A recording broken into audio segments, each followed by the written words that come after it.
Kado kaka mesi. Comment m'ta fait pour mesdames ça là, il bon sous moi.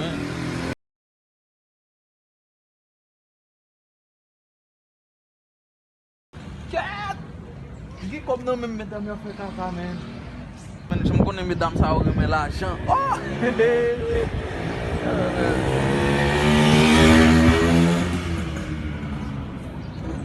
Mwen fè ou kon ki es miye mwen.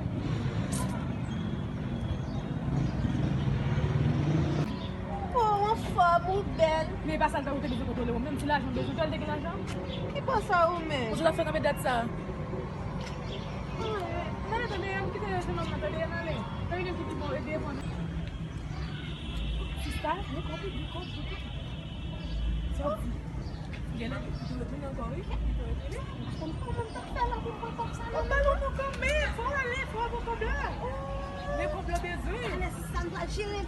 Allez.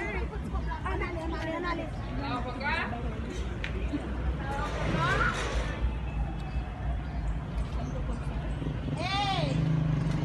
Là!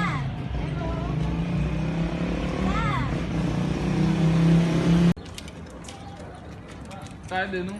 Mwen rele. Oui, ou ka ede? Ou ki sa? Ou bezwen? Ya. Eme vin ou mat vini? Non, vin avem, chéri. Ou sorry, chéri, que j'aime d'appeler plus au talent. Koman sa? Ah oui, faut que soit oui. Non, mwen se man sot apre lo pala. Pa ou ba wafan... Non, bon me dire un bagage, c'est pas faute moi. Et pour sa façon mieux, depuis que je ne sais pas Mwen men fason. Oui, jwen e la. soit qu'on aime bien là, qu'on aime d'habitude. Il y a des problèmes. Men gout. Koman problem men gout la?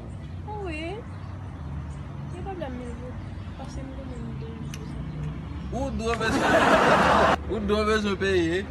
Awe di jodi a moun nan man do kob la pou peye? E pou moun baka fanyen pou non, basi... Awe di, kob lo sotwe nan men nan la, i fò ki taman demlaje la. Awe di, le ou rele nou takou, nou pa kont sa pou e fe, nou pa kakampi pala moun nan, mbap ka e dou so e pou ou men. Se ti san gout sa gen met, lep ni voy, ou wè mrale la, Moi, je me l'habite. allez, ma chérie. me san moun nan li, ale tou. Non, c'est un militant. Mbap ka fanyen pou. Mbap ka. Regardez la petite jeune homme là. Il va la battre là. C'est que ça n'a même pour manger. Non, même la battre là, c'est ça.